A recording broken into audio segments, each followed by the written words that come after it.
Hey guys, welcome to another Darts Tech tutorial. People often ask me, over the years I've been doing these tutorials, can you do something about EQ? So yeah, let's do some stuff on EQ. I'm going to start doing tutorials on EQ and build them into a playlist whenever I have time. Okay, now this is the first tutorial in the EQ and general mixing tutorial playlist, and I'm using Logic for this, but what I'm going to talk about now is nothing to do with Logic. It doesn't matter if you're using Cubase, Pro Tools, Sonar, any of the sequencers. What we're talking about here is general stuff to do with frequencies, okay? Because you're new to all this, right? You want to learn about frequencies and equalizers and how to use equalizers and how to mix with equalizers and all that. Well, it all comes from the frequencies. When you mix and use equalizers, you're adjusting frequencies. So the first and most important thing of all is we have to learn what the frequencies sound like. We have to be able to visualize the frequencies in our head as audio sounds, right? And it's the key to everything, right?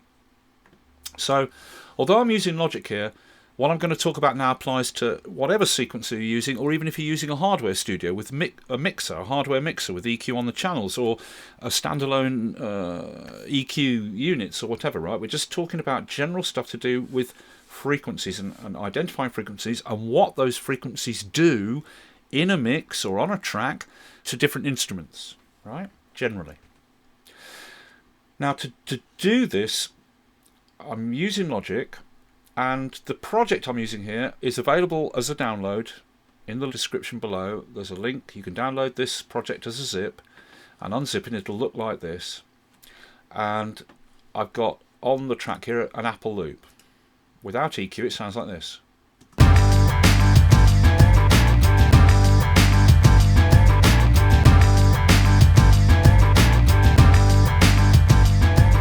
Okay. Snare, hi-hat, kick drum, bass, and an electric slidey guitar. Okay, and then what I've done is I've put a regular channel EQ on. And you can do this in any sequencer, because all the basic channel EQs in all sequencers are pretty much the same. They all have a low cut at the bottom and a high cut at the top, right? So what I did was I've switched in the low cut, set it to the steepest roll-off, so it's really steep cutting out, 48 dB an octave, and I set that low cut to exactly 1000 Hertz or 1 kilohertz. Then I brought in the high cut, again set it to the steepest slope, so it rolls off really steep like that, 48 dB an octave, and I set the high cut to the same, 1000 Hertz. That means that now my equalizer is fixed right there at 1000 Hertz, right? And everything below that is cut out and everything above that is cut out. So we're zoning in on a really tight frequency range centered at 1000 Hertz. Everything below and everything above is cut out. So if we bring this EQ in, we're listening to the 1 kilohertz area contents of that loop.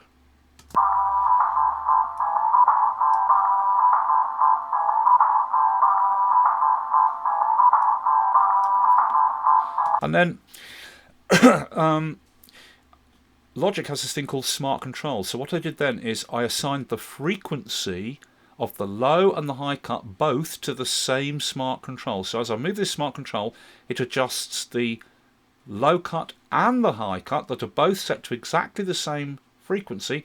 It adjusts them both down or up at the same time, so I can move this tight EQ band up and down the entire frequency spectrum from 20 Hertz all the way up to 20,000 Hertz and focus in on any frequency area. And I'm just listening to that frequency area, and everything below and above is cut out, right? So you might not have smart controls in your sequencer, but most sequencers will allow you to set up this low cut and the high cut both at 1000 Hertz, a 48 dB roll-off, and then to assign both the high and the low cut frequency to a hardware controller. So when you move your hardware control pot or slider, it slides up and down, it slides that peak up and down the frequencies. Set this up, if you're not using Logic, set this up in your sequencer And if you use Logic, just download this project and it'll be ready to go. And you can put any music content on this track and then slide the frequency up and down to listen to the different frequency areas of that content. But I'm using this Apple loop because it's got a little bit of everything in, right? Okay. So we can slide up and down the frequencies, right? Let's start at 10,000. Well, let's start right up at 20k. It's so high you won't hear anything, right? It's really outside the range of hearing. Come down. 14k, we still can't really hear anything. I'll put a gainer on here. I can increase the gain with a gainer. But what can you hear? Just this kind of very high-end, occasional crackly distortion. Come down. Now at 10k we start to hear it. Right? So 10,000. Whoops. So 10,000 hertz. It's a very high sizzle. A very high sizzle like that, right? And then down we come. And as we come down, we need to lower this because high-end content has much less energy, so we need to turn the level right up. But as we come down the frequencies, I'll be coming over here and turning the gain down. So 10k, down we go. 8, 7, 6, 5, 4,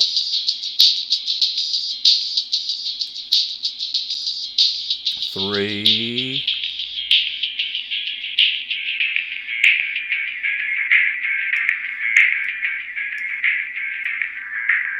2, 1000 or 1k, 1000 hertz or 1k,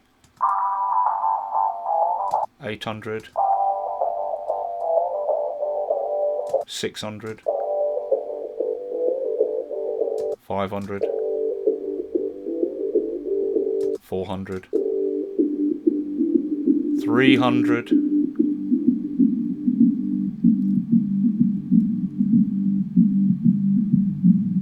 200, and when we get down below 200 we need to lower the level down more because we get down into bass frequencies, it gets louder.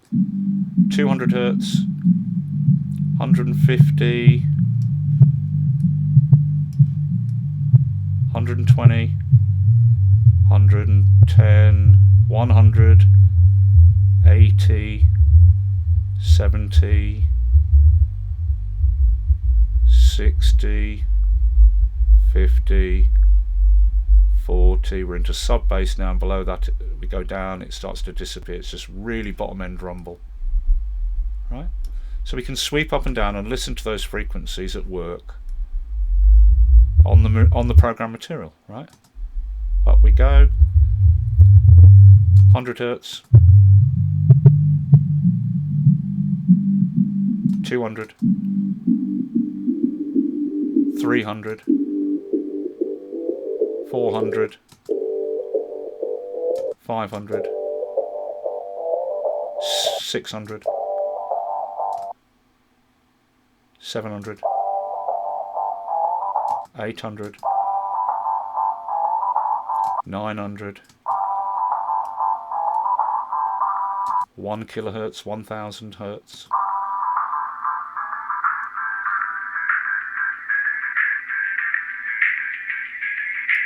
2000 hertz,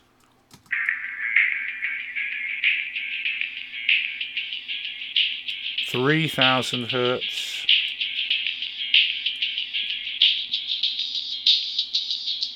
4000 hertz,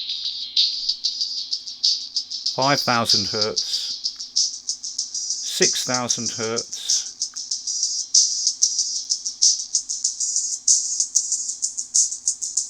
7000 hertz or 7 kilohertz, 8000 hertz, 9000 hertz, 10,000 hertz. Now really above 10k you don't really need to know about that.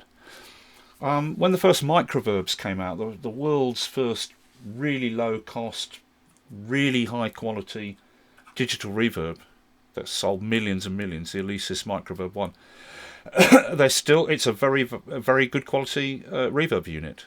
Okay, they're fixed EQ, they're fixed reverbs. You can't really do anything with them. You can't adjust them tonally unless you put an equalizer in the path or something. But they're very, very good quality reverbs. You can use them on any professional work today.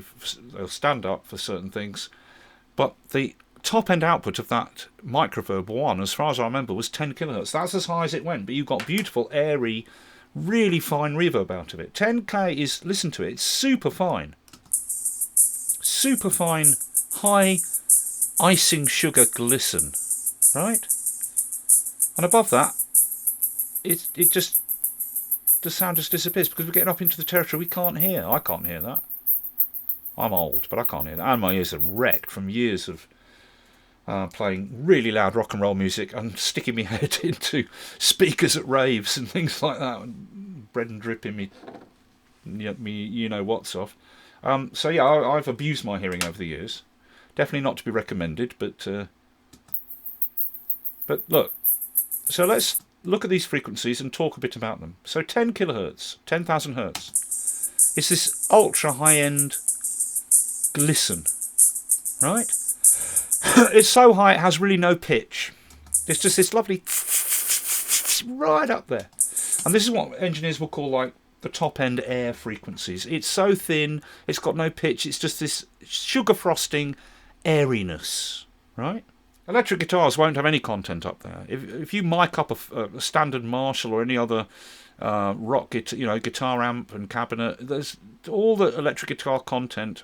It tops out at about 5 to 6 kilohertz. There's really nothing coming out of the cabinet above that. The speakers, typical 12-inch guitar speakers, aren't designed to chuck anything out much above 5-6K, right? So all your treble end is there.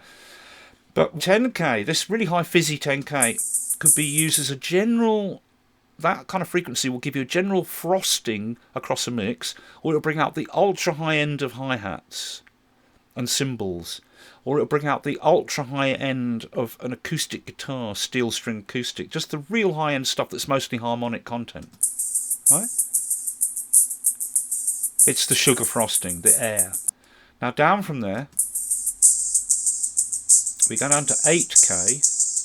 That's nearest damn it 8 kilohertz, 8,000. And it's still really fine and fizzy, really high-end glisten, right?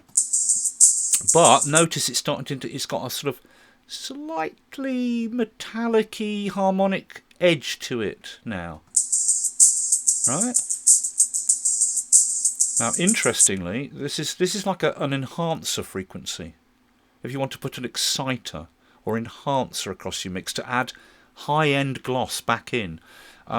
Interestingly, one of the Abbey Road EQ units that the Abbey Road engineers built way back in the old days was a fixed 8K boost box. Right? You just passed your mix through it and you could turn up the 8 kilohertz frequency range and add more of it to add upper end 8 kilohertz glisten to the very top end of the mix. Or on an individual channel, but generally it was used across a mix or something. Or maybe on a vocal to get the most airy top end out of a vocal. Right? So it's like an enhancer frequency. And if we go down from there to 7 kilohertz, right, that's 8 kilohertz, down to 7 kilohertz. Now 7 kilohertz is also an exciter or enhancer frequency. A little bit lower than 8K, maybe not quite as pleasant as 8K, but it's got a little more metallic harmonic edge lower down than the 8K, right? But also this 7K can be a problem frequency on something like a vocal if you've got sibilance, where the singer is singing sugar S sounds and it distorts the mic with that S. Often that sibilant, overdriven, distorting fizz when the singer sings S's will be in this 7K area, right? Or lower down at around 6K there, right? Now 6K, there's 7K there, that's 7K. Come down to 6K and the fizziness starts to have more of a metallic edge. Now down from there, 5 and 6K, there's 6K. Again, that can be a sibilant problem area on a vocal if it's overloading that on S's. But 6K and 5K there, that's 5K and 6K. 5K, and 6K. Now, 5 and 6K, that area around there, that is the real high-end treble edge, the really high-end, fizzy, really thin, really fine, really high treble edge of acoustics and electric guitars. Also, it's the real high-end fizz of the snare, the wire edge, you know, the of a snare drum. Not the sound of the body, whether it's a metal or wood snare, not even the high-end crack of a metal or wood snare, but the fizz of the snare wires. Also, it's the real high-end treble edge of guitars and things like that. Okay, that's 6K and 5K. Now down from there, lower the level a bit because it starts to add more of that metallic quality into the fizz. We start to hear frequency now down at 4K. It's starting to get a little bit harsh there at 4K. All right, down to 3K. So you want to be really careful about 3 and 4K areas. They're very, very trebly, but not high up like 5 and 6K. So they've got more nasty metallic tone to them. All right, so that, if you've got harshness to something, it can be in that 3 and 4K area. But at the same time, 3.5K is a frequency used by, again, another one of the Abbey Road EQ boxes. And you would put a little bit of 3.5K across a whole mix, only a tiny smidge, or on a vocal, and it brings out the edge of words in vocal, on a vocal, and it'll bring out a little sort of treble, but not ultra high treble, bring out a little biting edge on a mix if you add a smidge of that in across an otherwise flat mix, but not too much of it. But listen, it's got quite a rich harmonic edge to it there, right, at 3.5K. Right, so there's quite a nice sort of edge to it. Put that on a vocal, it'll bring out the edge of words, so you can really hear the lyric, but only a tiny bit. And then you can lower your mix, your vocal down in the mix just a little bit more and still hear the words, right? Right. Now, also 3K, 3000 hertz, this 3K that we're at, 2.5, 3K, 3K there, 4K, 4K. It can be harsh, 4K, and 3K if you're not careful, if it's overdone on things. But also, somewhere between 5K there, higher up, 5K, where it's fizzy, down to 3K, is where you've got the really high-end edge of the click of a kick drum. Somewhere around there, you can tune that clicky edge in, somewhere between 5 and 3K. Right, 3K up to 5K. There's your click of your kick drum, the really high-end edge of the click. Right.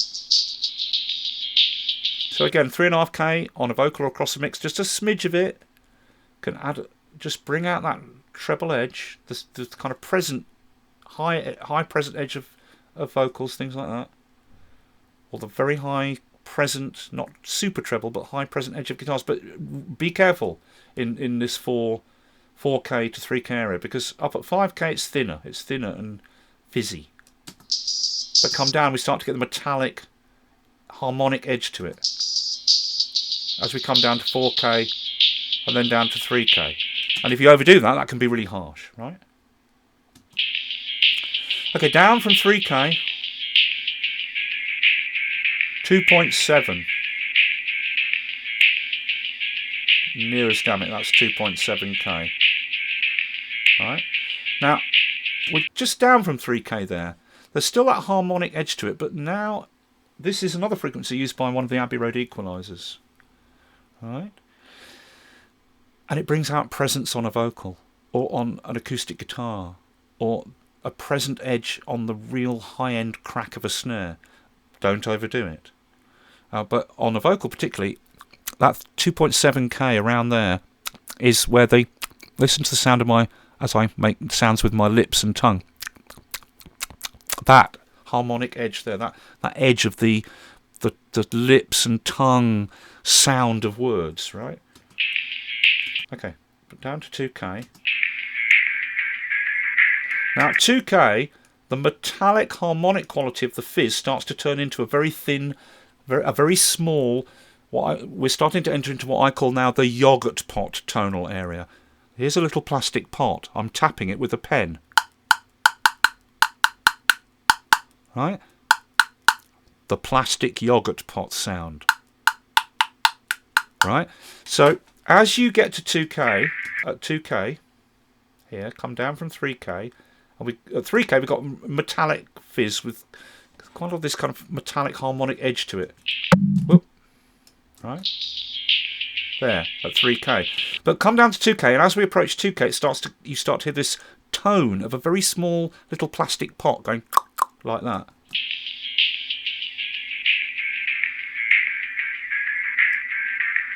Hear that? There's a sort of little, very small little plastic pot tone to it. Right, up there somewhere.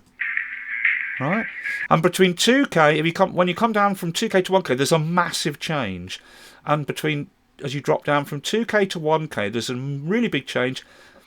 The fizz disappears and is replaced with this sort of small plastic pot tone, which gets lower in tone as we come down from 2K. As we come down from 2K,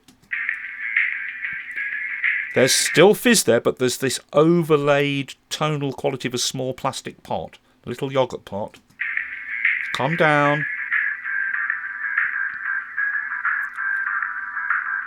We're at 1500 hertz now.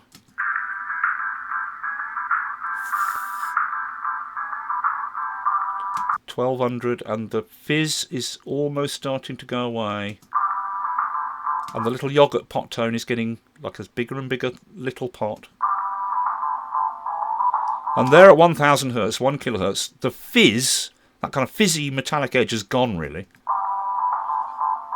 And we're left with this very small plastic pot tone, the yogurt pot tone, right? And that's what we get from 1K down to 500 hertz. The pot gets bigger and bigger. So it goes from, down like that. Down in the little yogurt pot gets bigger and bigger. Bigger yogurt pot. Bigger yogurt pot. Bigger. Until we hit 500 hertz. And then we've got a nice big, nice big yogurt pot tone. Like that, right? Dock, dock, dock. But then from 500 hertz down to 200 hertz, it kind of moves from a large yogurt pot sound. As we come down from 500 hertz, it starts to turn into the tone of what I call the cardboard box tone area. Imagine you've got a small cardboard box. Try it. Get a small cardboard box, stick your head in it and talk and listen to the tone. Now put a bigger cardboard box over your head and talk and listen to the tone. And this is what we get from 500 hertz down, the cardboard box tones. Coming down 500 hertz from 1 kilohertz, it's yogurt pot getting bigger. Bigger yogurt pot. Bigger yogurt pot. Bigger yogurt pot. Bigger yogurt pot. Bigger yogurt pot. And now at 500 hertz, we've got quite a big yogurt pot, like that. But come down from there, it starts to be cardboard box, small cardboard box, 400 hertz, 300 hertz, bigger cardboard box, 250 hertz, bigger cardboard box, 215 hertz, bigger cardboard box, 200 hertz. Ooh, this is a nightmare to operate this thing with the mouse. 200 hertz. There it is.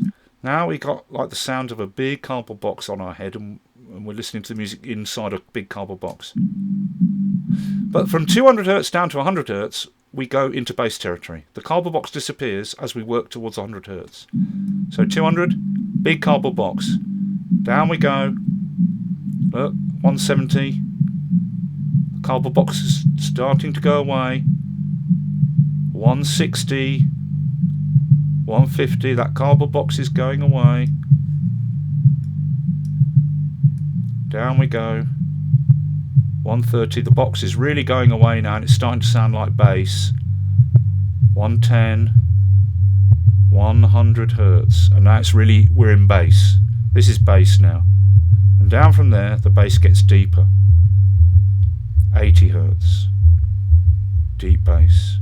70 hertz, even deeper bass, but now we've got to bring up the level because really deep bass gets quieter and quieter.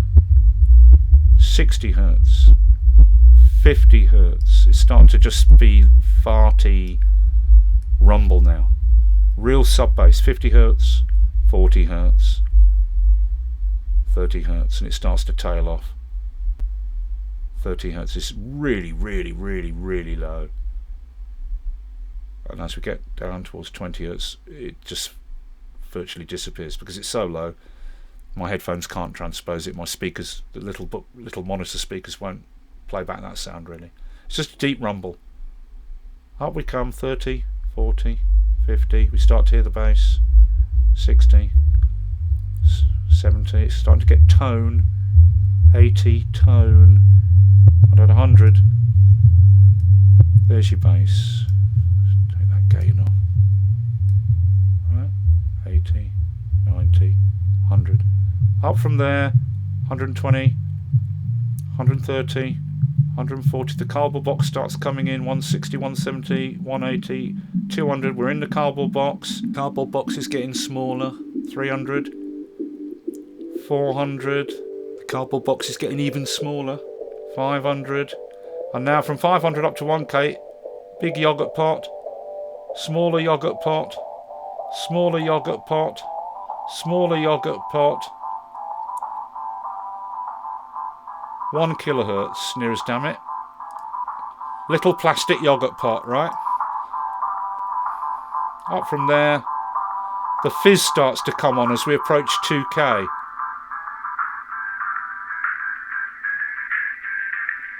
There. 2k. Now we got fizz, but with an overtone of a small plastic pot. 2.5k, remember? Very nice edge on vocals and snares and guitars, but don't overdo it. Right, present, that's the presence edge area, 2.5k. Up to 3k. Yeah. 2.7 is the Abbey Road equaliser. Up to 3.5, that's another Abbey Road equaliser. Lovely little area. So all there. So 2k up to 3.5k is like lovely presence. You've still got some very high upper mid content, but it's mostly fizz. But go up, start going up above 3k, the tonal quality goes and we start getting into just fizz. All right, real treble edge now. 4k, 5k, 6k, sizzle, 7k, 8k, lovely sizzle at 8k. Good on a mix, good on vocal, good on acoustics. Hi-hats, bring out the real fizz of a snare. Real high-end fizz, the ultra high-end fizz of a snare. 10k air, right? So you just set up an EQ like this and go through and listen to what the frequencies are doing. And that, once you can visualise those frequencies, so to speak, in your mind, you're sitting down, you're mixing, there's a snare, and you think, there's this horrible boxy quality to the snare. So, I don't like that at all. And you know it's going to be somewhere down here, around 300 to 400 hertz. Because that's you're progressively, this is your cardboard box area around here, 500 to 200 hertz. So that deep, boxy unpleasantness to the snare is going to be, 200 to 400 hertz, somewhere around there. If it's a more mid, sort of a little bit higher up, boxy tone, it'll be 400 or 500 hertz. So you tune into that problem area where it's giving you that horrible boxiness and just dip it down, right? On your kick drums or basses, you've got real deep thump, but with still some very low mid-range content around 110 hertz, 100 hertz. Right, that's 112, 108, 100. Right, there's your real deep bass thump, but it's still got quite a bit of body and tone. But go down below that and you start to go in below 100 hertz, 80 hertz, it's getting into really 80, 70 hertz, 60 hertz. It's real getting into sub bass now. 60, 50, really deep rumble. And the deeper it is, the less definition it has. So your kick drum frequency, classic frequency, is around 110, 100 hertz. But down from that, you're getting a really, really deep kick. Right? Same with the bass. Right?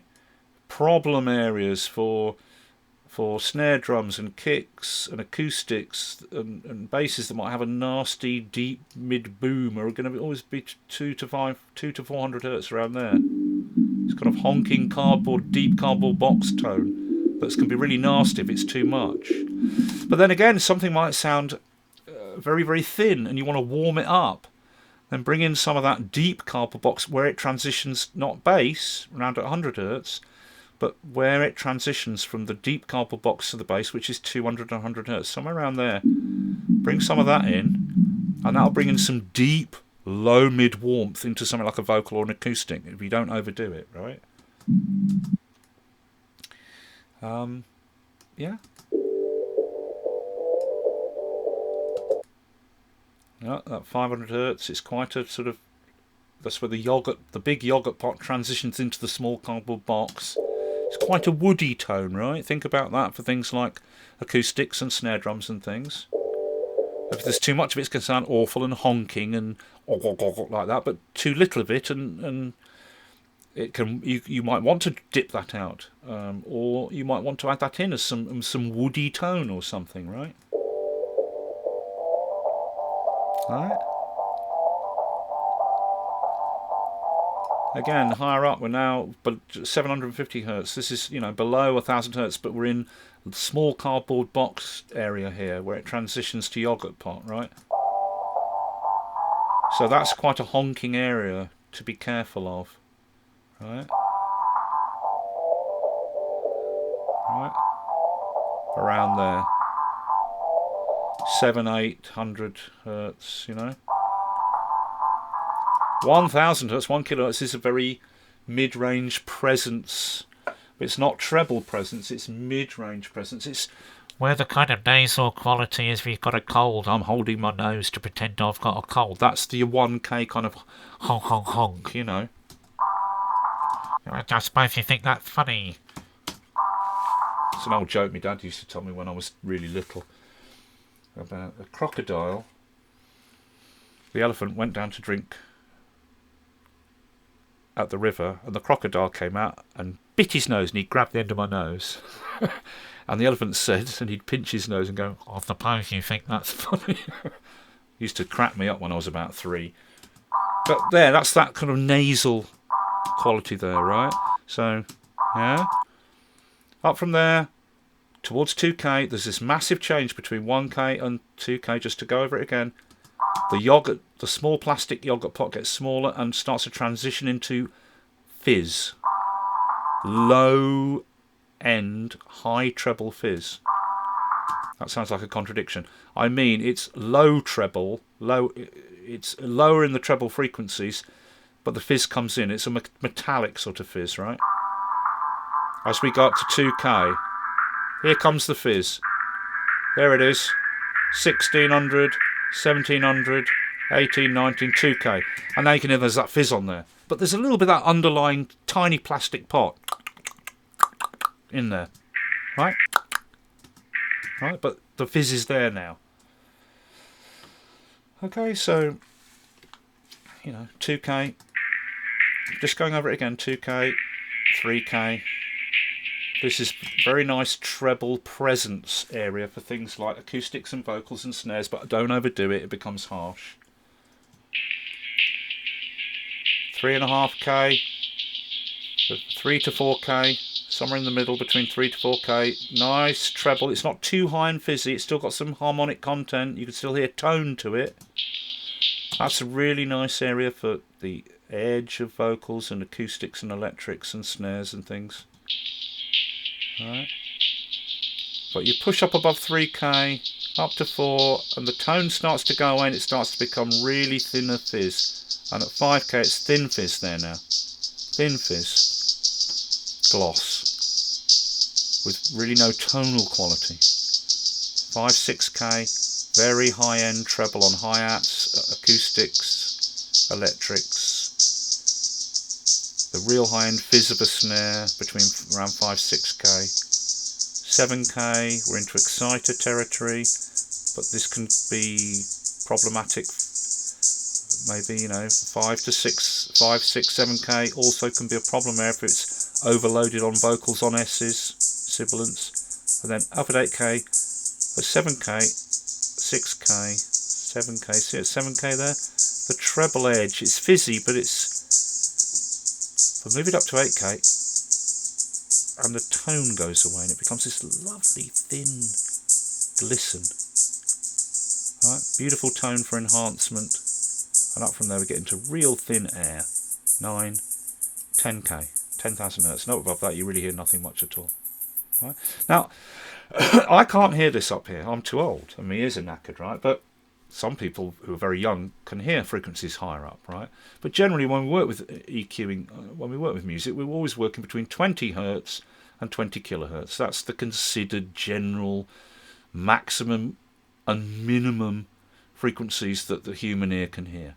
Now, if you're working at higher sample and bit rates, or in analog, there's going to be frequencies up above 20k.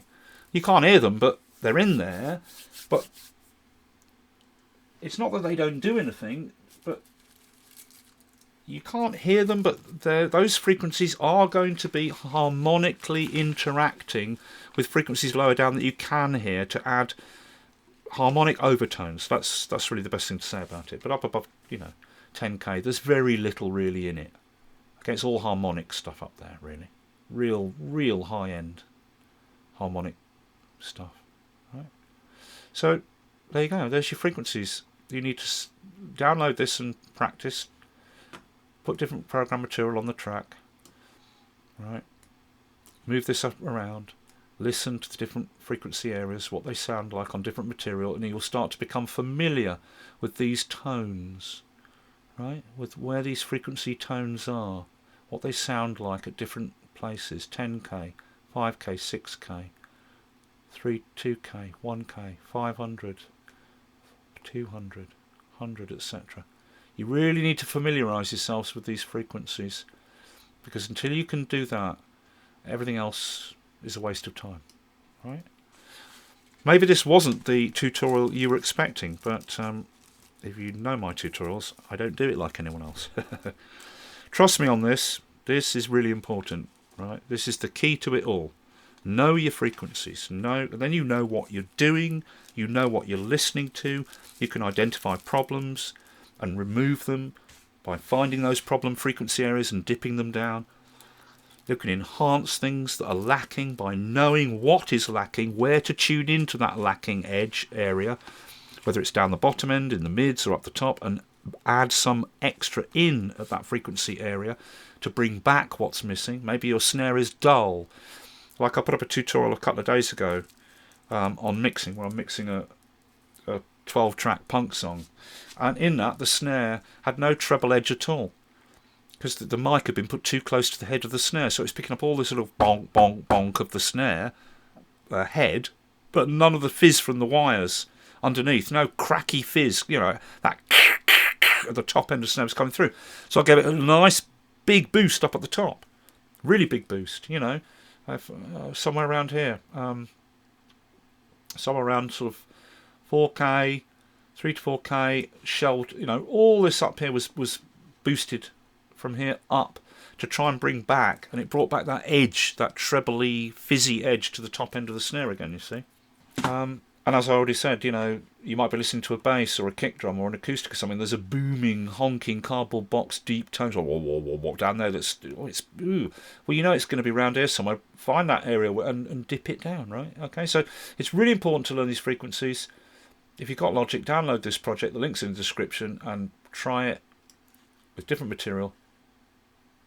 Otherwise, in your own sequence, if you don't use Logic, set up a low and a high cut, both at 1000 hertz. with the steepest roll off, and then assign the frequency for the high and the low cut to a hardware controller. Something you can control with a mouse or with a controller pot or slider. So you can slide up and down and zone in on those different frequency areas and learn what these frequency areas sound like. This is vitally important, okay? And bear something in mind, EQing is about cutting as well as boosting. So what we are doing here is we're boosting the narrow area that we're listening to listen to it and learn about its characteristic, and everything below and above is cut out.